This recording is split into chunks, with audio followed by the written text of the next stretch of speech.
Stay hungry, stay foolish.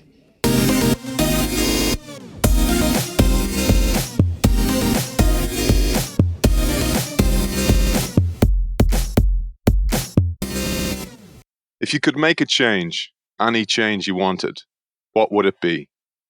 Would it be something in your organization or your industry? Creating true change is never easy. Most startups don't survive. Most community groups never get beyond small local actions. Even when a spark catches fire and protesters swarm the streets, it often seems to fizzle out almost as fast as it started. The status quo is almost by definition well entrenched and never gives up without a fight. In this groundbreaking book, one of today's top innovation experts delivers a guide for driving transformational change. To truly change the world, or even just your little corner of it, you don't need a charismatic leader or a catchy slogan. What you need is a cascade. Small groups that are loosely connected, united by a common purpose. As individual entities, these groups may seem inconsequential. When they synchronize their collective behavior as networks, they become immensely powerful. Through the power of cascades, a company can be made anew, an industry disrupted, or even an entire society reshaped. Our guest today takes us through past and present movements and explains exactly why and how some succeed while others fail.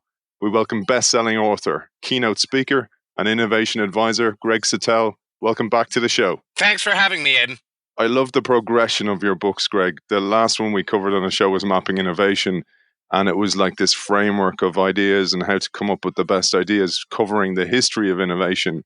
And this book really spoke to me as a way to make sure those innovations take hold and cascade. Yeah, my first book, Mapping Innovation, described innovation as a process of discovery, engineering, and transformation. And in this book, I really focus on the transformation part. And I have to tell you, I found it absolutely fascinating how social and political networks, the ones that are successful, always end up with the same principles. They start off with very different contexts, philosophies, personalities. Often they fail in the beginning, but what they end up with always ends up looking very similar to the others, very similar principles. But what I found even more interesting is when I went into the corporate world, you look at massive turnarounds, historic turnarounds at places like Alcoa and IBM, efforts to bring innovation to an organization like lean manufacturing at Wyeth Laboratories, or digital transformation, shifting to the cloud at a global giant like Experian. The same types of things come into play. And what I found really, really useful is when you look at the social movements, they are much, much better documented. Where the corporate type of transformations, we learn about them after it's over, when some business school professor does a case study or when a consultant does a case study. And that's helpful to some extent, but I found that combining that with the historical record of some of these historic movements was just fascinating and incredibly useful. Absolutely useful. And for this show that's all about change makers, it's inspiring because it speaks to the change maker and goes, none of these people started out as big, huge, boisterous personalities. They were normal people who had an idea or had a burning desire to change something. I would actually amend that. Often they didn't. Someone like Sergej Popovich at Otpor, which I write a lot about, I think we'll discuss a bit more later. He just wanted to be a rock star. He was a bassist in a rock band. Gandhi, he was a lawyer, and he was very much an Anglophile. He liked wearing his English suits, but he was incredibly shy. In fact, he was so shy, he couldn't even speak in court. Nelson Mandela was very much a black nationalist and really didn't want to have anything to do with the other racial groups in South Africa. What was important about all of them is how they evolved and how they learned. And that was one of the most inspiring things as I looked at this and studied this. We tend to think about these people as larger than life, but it wasn't any sort of innate ability they were born with. It's what they picked up along the way and how they saw a problem that needed to be solved. And they said, if not me, who? And they just rolled up their sleeves and got down to work. And in that way, it was not really any different than someone, I think we talked last time about Jim Allison, who came up with cancer immunotherapy and just won the Nobel Prize this fall, or Charlie Bennett, who was one of the fathers of quantum information theory, which is now becoming quantum computing. But it was that same burning desire to solve a problem. And as I write in the book, to make a difference rather than just to make a point. That really proved to be the essential ingredient. Yeah, and that thing about making a difference and not just making a point equates pretty much to creating a revolution or creating a revolt. And you mentioned Otpor there, and it'd be great to start with the difference between how Otpor succeeded and Occupy failed. Yeah, I actually did a TED talk on this. Again, what I thought was really interesting is Otpor's, or what became Otpor. Their early efforts looked a lot like Occupy. In 1992, to protest the war in Bosnia, they basically occupied 5 major universities in Serbia. It was very inspiring, a big thing, and then classes ended and they all went home. Very, very similar to what happened with Occupy. And then in 96, there was a bit more success. There was an election where the opposition party won a lot of seats, and Milosevic tried to steal the election. And there was massive protests, and they ended up winning. Very similar to our situation in Ukraine in 2004 and 5. But as soon as they got into power, they fell into infighting. Again, very similar to what happened in Ukraine. But in 1998, they came together. At first, I think there was 6 of them, and then they met in a coffee shop. And the next day, 5 more joined them. And they said, we're going to do it differently this time. And they said, if we can really mobilize people and get them to the polls, we can win the election. And once we do that, Milosevic will try and steal it. And that will be our chance. And I thought that was so interesting that they didn't say we're going to win the election and that'll be the end. We're going to win the election and that's when it starts. And that's exactly what happened. Now, Occupy could never get beyond their own slogans. And this is interesting as well because Srđan Popović, one of the leaders of Otpor, went to talk to the Occupy activists. And he was brought in to do a training for them.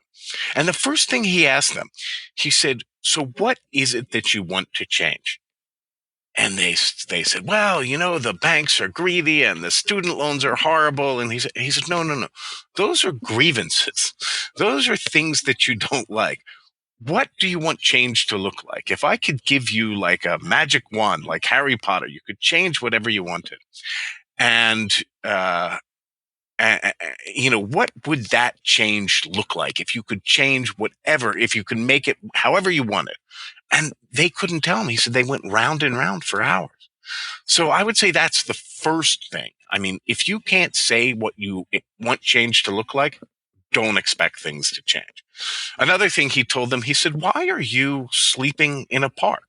Don't you know bankers have air conditioning? What do they care if you want to sleep in a park? They're just going to wait you out. And that's exactly what happened. So I do think that a lot of people in Occupy, they wanted to make a point more than they wanted to make a difference. And I think a great example of that is when the civil rights leader, John Lewis, he asked to speak at an Occupy event in Atlanta. And they didn't let him. And there was various explanations. Some people thought it was racist. The person who sort of led the charge to prevent him from speaking said it was because he was part of the 2-party system.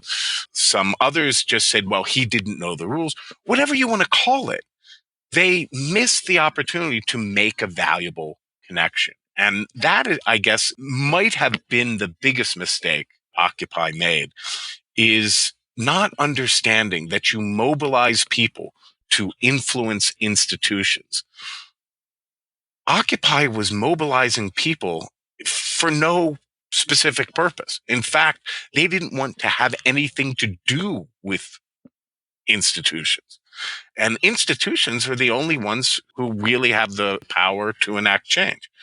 I mean, you can think back to Martin Luther King. He was a fantastic leader, but he didn't write a single piece of legislation. He didn't decide a single court case. He had to inspire others to do that. And I think that simple concept is one that so often gets lost, that you need to mobilize people to influence institutions and the powers that be that can actually move change. And this is your key principle of it takes a network to defeat a network. And it'd be great segue actually for talking about Stanley McChrystal and his success in doing this for massive organizational change. So this was the special forces in Iraq, and he came in and he commanded probably the best military organization, ever to exist. And his guys were the elite of the elite, and they were winning every single battle. But they were losing the war. And he could have said, oh, well, our guys are doing great. It's the politicians or something. But instead, he said, no, I have to change my organization. It's the links between our teams that's broken. So, for instance, our commandos, they're going out, they're doing a great job. They're capturing this great intelligence. We've got these intelligence analysts who were super smart, understand the terrain, understand the culture. But when the commandos bring back valuable intelligence, it's often sitting in the closet for 2 weeks. And by the time the intelligence analysts get to it, it's worthless already. And the intelligence analysts, they'll, identify an important target. But by the time it gets to the guys on the ground, the terrorists are already gone. And he also noticed that, and this is what impressed me the most, he noticed that he was part of the problem. Because in the time that it took him to plan and make a decision, often by the time it got to the guys on the ground, it was no longer a good plan. And if he could push that decision-making down, even if their plans might not have been objectively as brilliant as his, because they were timely, they were already better. And this is, I thought, was the most important thing that he said, because we all talk about pushing decision-making down. But he said, before you can push decision-making down, you have to instill a sense of shared purpose and shared consciousness. Because if those people on the ground, if they don't share your values, they're not going to do things the way you want them done. If they do share your values, then you can be confident in their actions. So it's not just about getting people to do what you want. They also have to want what you want.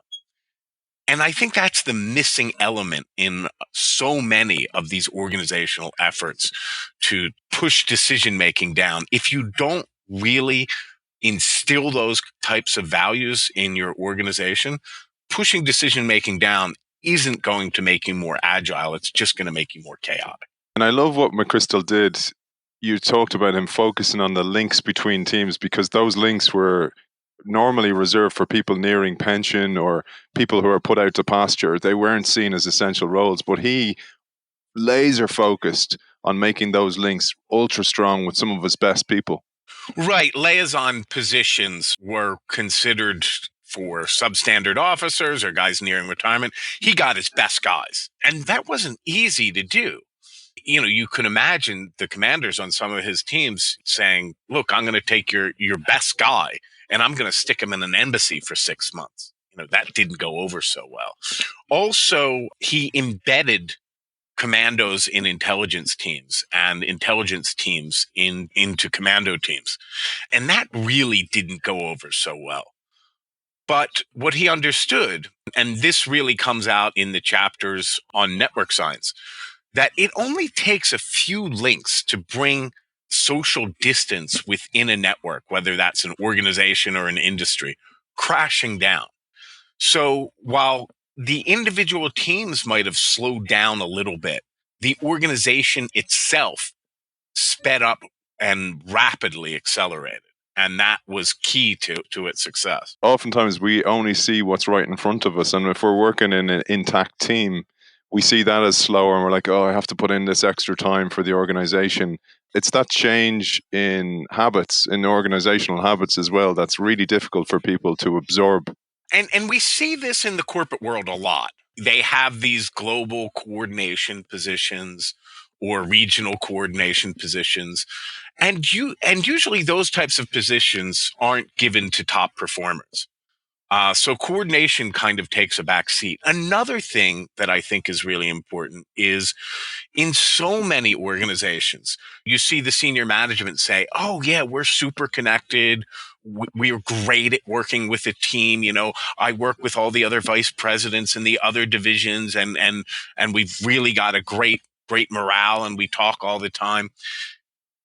And so that may be true, but it's usually doesn't happen until that top senior level. So the senior management becomes a bottleneck because anytime you need collaboration to happen across organizational borders, it pretty much has to go through the senior management because they're connected. So one of the things that organizations can do to improve agility massively is to start thinking, as soon as somebody enters your company, how do they get connected? And often you don't need to start any new expensive programs or have some kind of consultants come in or something like that. A lot of it is just sort of repurposing and reimagining the programs you have for connectivity. A great example is Facebook's engineering boot camp, where every new employee comes in, goes through this boot camp. And that's not that much different from a lot of companies, because a lot of companies, they have some kind of orientation program or onboarding program or training program. But with Facebook, they all go to the same place and work together for 6 weeks. And they work on real projects with people in Facebook. And what they found was that after the boot camp was over, those bonds lasted as those people went to different locations in different parts of the company. And that really helps their engineers stay connected, because somebody who's even just been there for a couple of months, if they need some information from some far-flung part of the company, they don't have to go through their manager. They go through their buddy that they spent 6 weeks with. We had a similar program at our company and found similar results.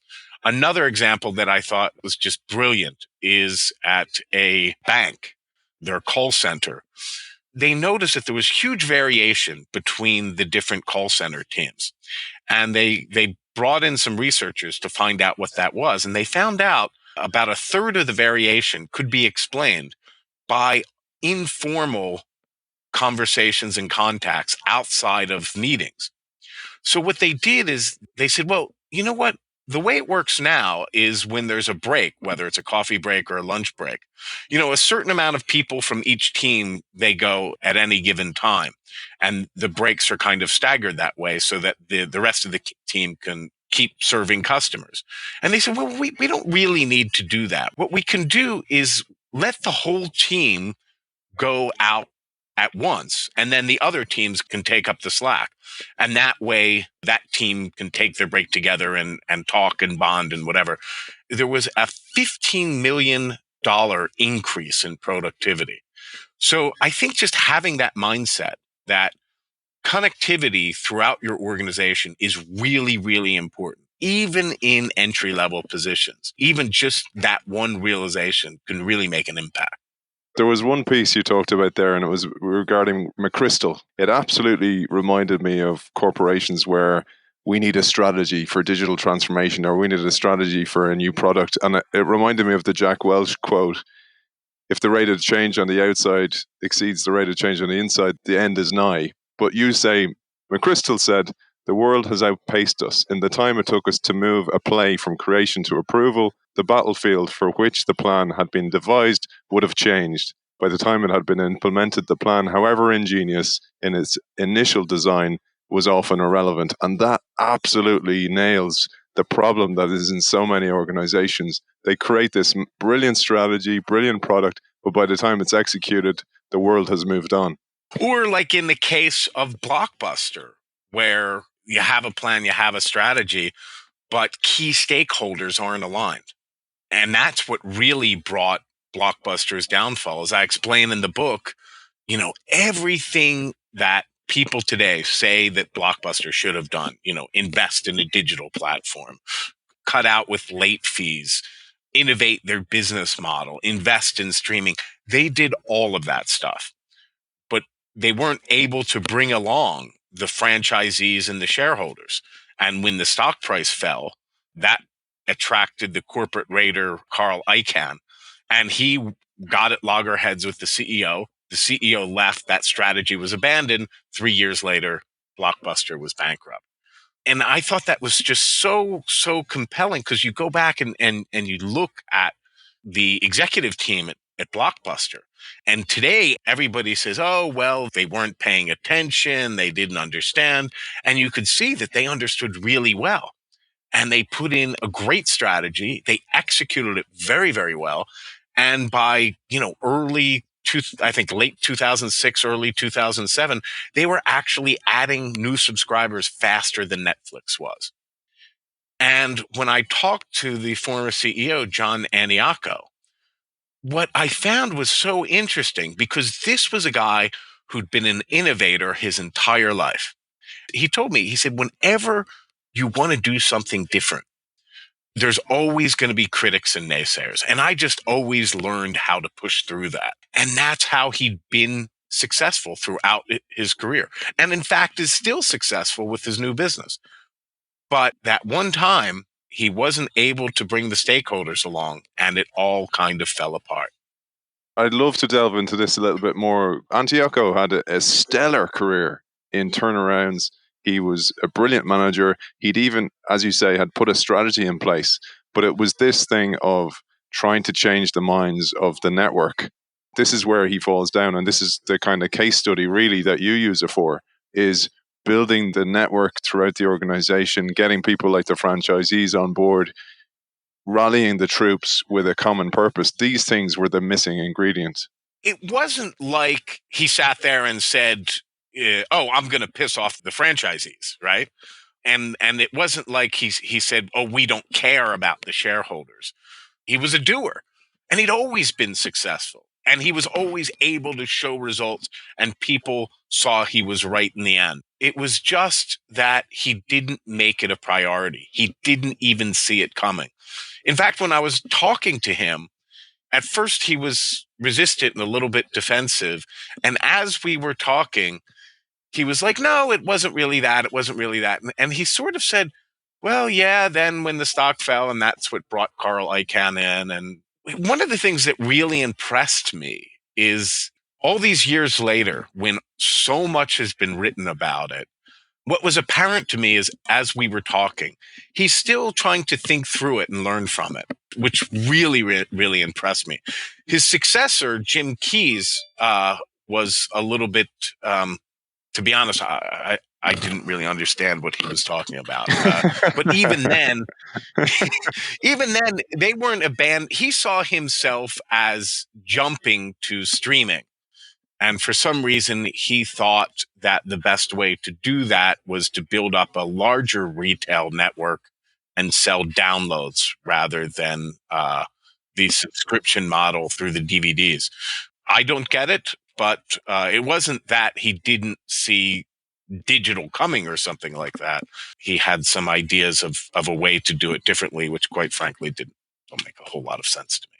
You do a great job in the book of playing this out and using it as one of the kind of jigsaw pieces to explain the 6 principles you talk about in the book. But another great one, and in the wake of the Amazon in the US picking where their new base is going to be, I thought this one was really poignant, was the difference between Boston in the past and Silicon Valley as it progressed? Yeah, I actually just recently published a couple of articles about this. What was so interesting was it was how they saw themselves. So a lot of people don't remember this, but back in the 60s, 70s, and early 80s, Boston was really the center of technology. And the companies there, like DEC and Data General, they were seen as innovators. They invented the mini computer revolution. The CEO of DEC, I think he was on Fortune as like the greatest entrepreneur, the greatest CEO of the decade, or something like that. But those Boston firms, they saw themselves as individual firms, and they worked for their own proprietary advantage. Their strategy was vertical integration, and they wanted to control their resources and build their products as efficiently as possible. So, for instance, that meant there was very little job switching. If you left a company like DEC or Data General, Wang or one of the others, you were considered an outcast. Don't even look back. Where in Silicon Valley, they really saw themselves as an ecosystem. So they would collaborate. If somebody left the company to start their own company, they were seen as a potential customer or partner. They used to attend each other's lectures and attend lectures together at Stanford University and UC Berkeley.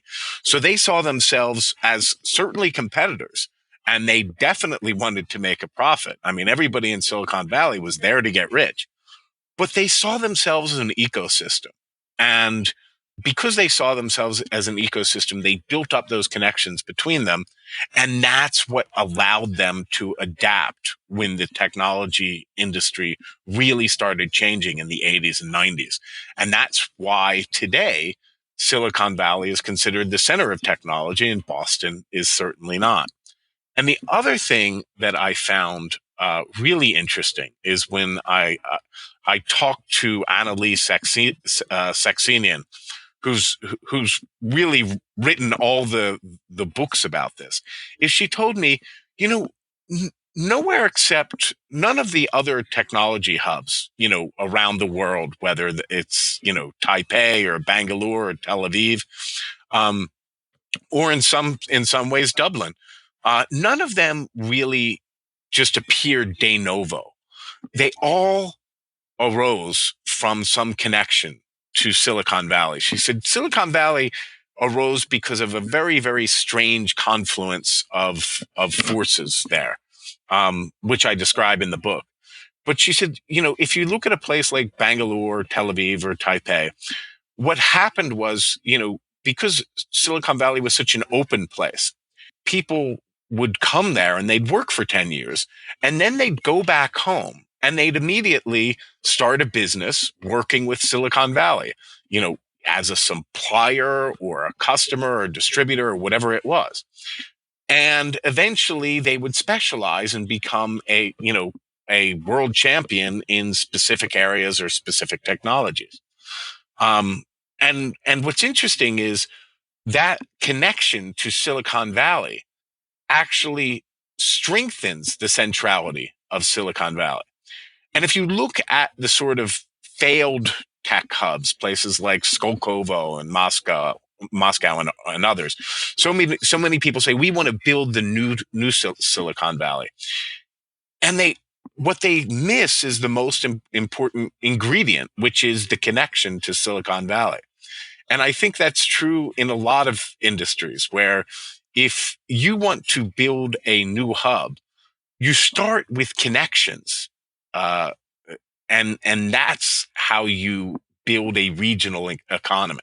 Let's zoom in on connections now, because I loved the way you start this chapter about connections and networks, and you talked about the amazing phenomenon of coupled oscillation. Coupled oscillation is things like the pacemaker cells in our hearts. They need to synchronize about once a second, every minute of every hour of our lives. And if they fail to do that even once, we can be in a lot of trouble, right? There's other examples of coupled oscillation that are really amazing. Certain species of fireflies can synchronize their blinking. So entire forests kind of have the synchronized blinking effect. And scientists had known about this for centuries.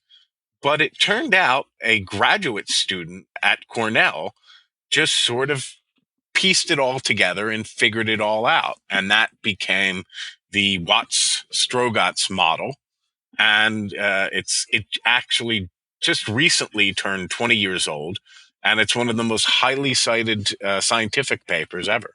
And speaking of Watts, you mentioned the Watts beta model as well. I thought this one was an interesting one to share with the audience. Right. So what Watts found was that it takes just a very small amount of random connections to bring social distance crashing down.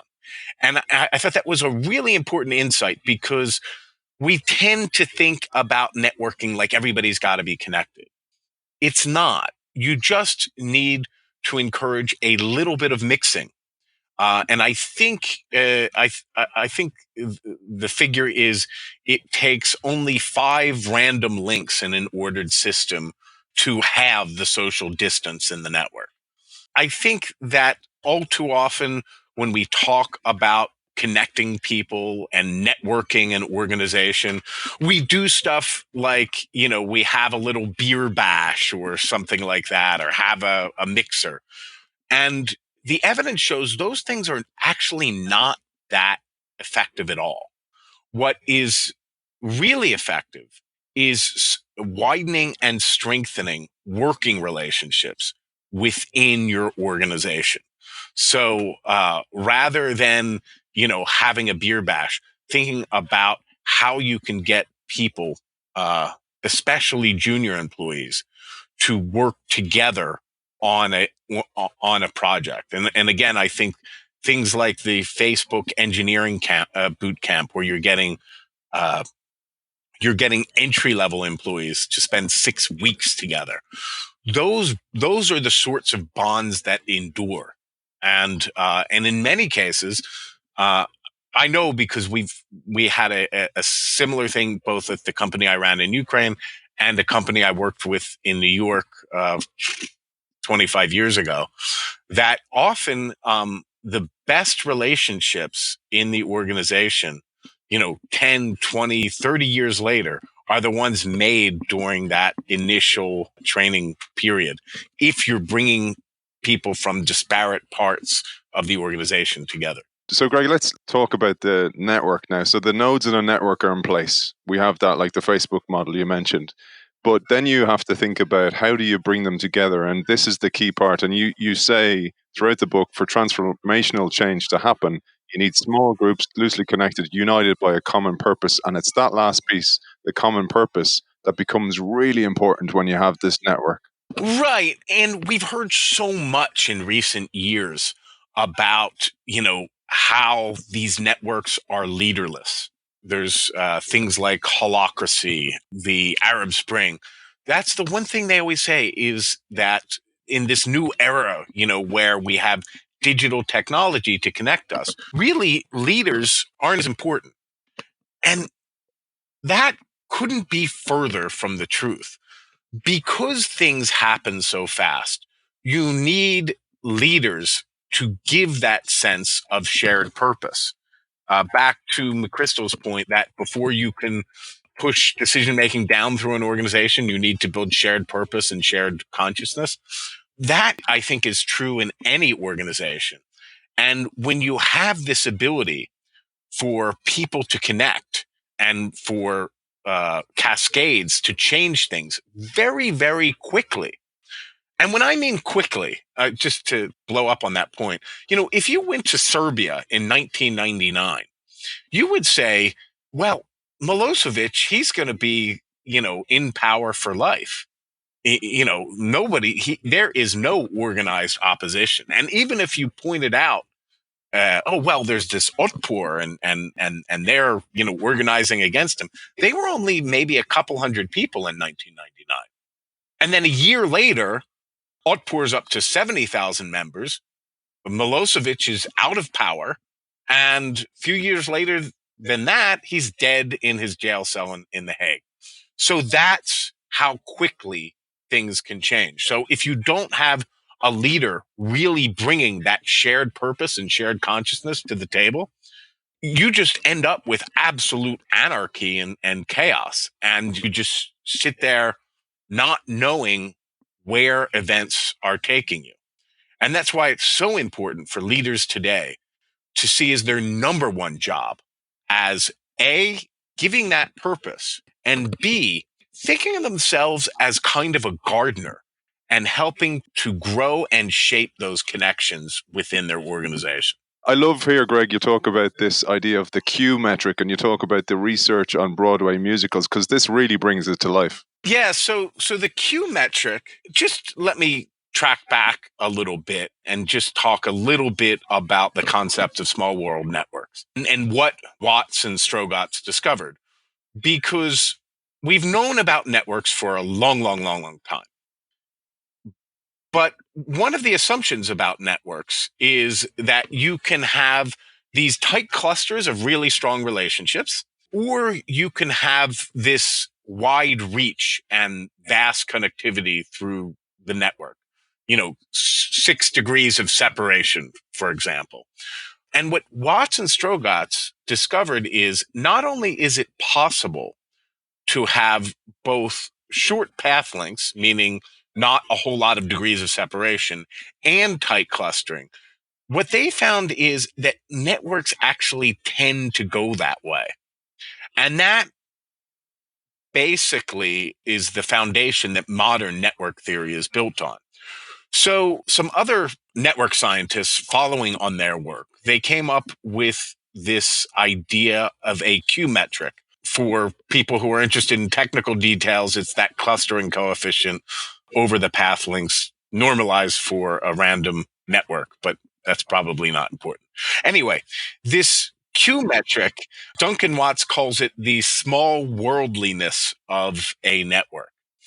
And when some scientists, they wanted to see what made a play a hit on Broadway, what separated the hits from the flops, both in terms of financial success and critical acclaim.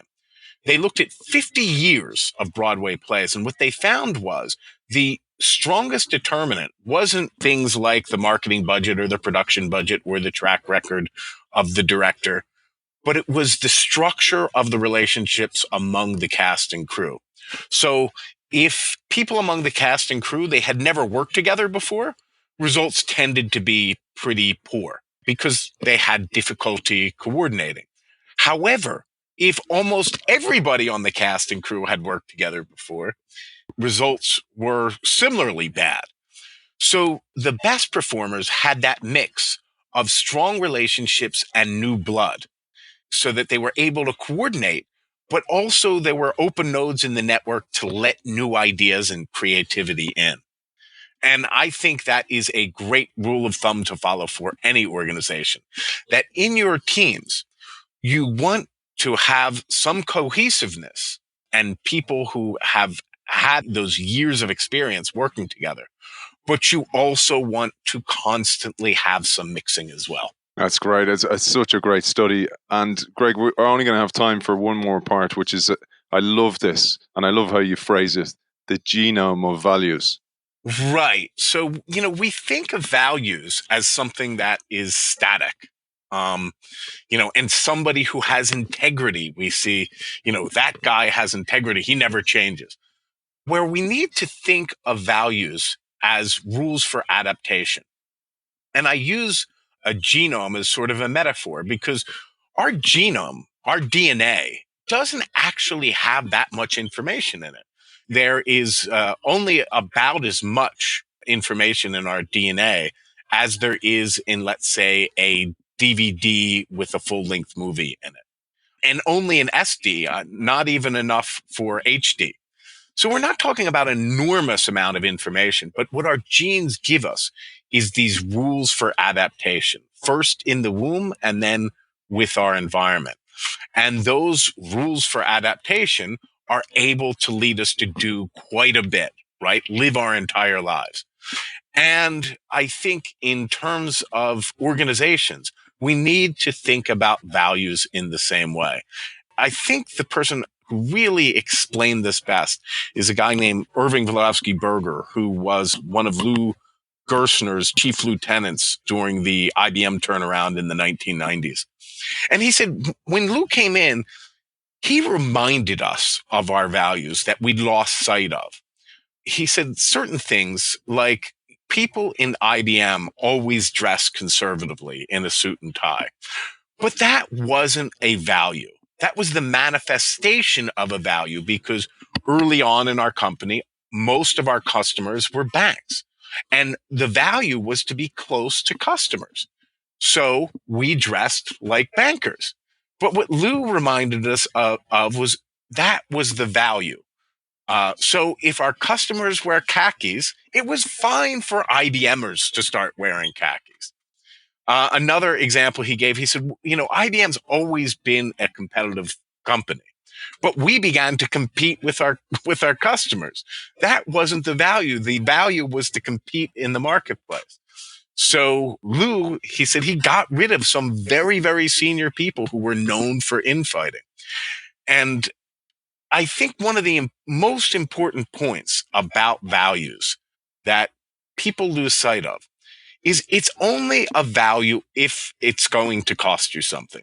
So many times when I do my workshops and the subject of values comes up, I ask them, what are your values? And they say things like, oh, we value the customer, we value excellence. And then I ask them, what do those values cost you? And there's sort of silence. But if you're not willing to pay a cost, it's not much of a value, is it? How does that cost manifest, Greg? So, for instance, where Lou Gerstner said, we value competition in the marketplace, not within our organization, he got rid of some top executives who were known for infighting. That was a cost. If you're going to say, this is something we value integrity, and then a top performer, you find that he's cheating a customer, and you say, oh, well, he's a top performer. Well, that's not a value then. When you say, we value a customer, and then, you're doing something to cheat customers, that's not a value. And I think one of the most important things is values give you constraints. So if you look at Nelson Mandela, when people would ask him, he would be accused of being a communist and an anarchist and all these things. But he said, if you want to know what I believe, you don't need to guess because it was all written down in the Freedom Charter that we wrote in 1955.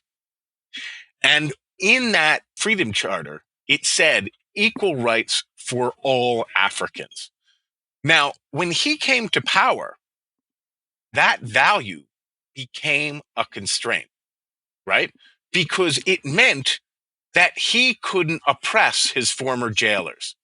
And because he lived up to that value, we know Nelson Mandela as a hero today rather than just some other African warlord.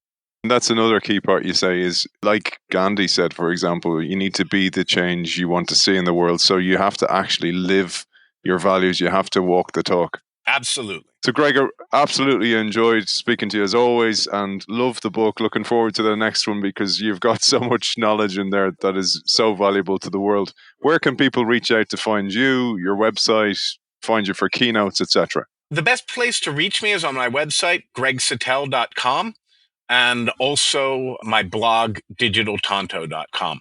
Thank you so much for having me, Aidan. It's always a great conversation. Best-selling author, keynote speaker, an innovation advisor, and author of Cascades, How to Create a Movement That Drives Transformational Change. Greg Satell, thanks for joining us. Thanks for having me.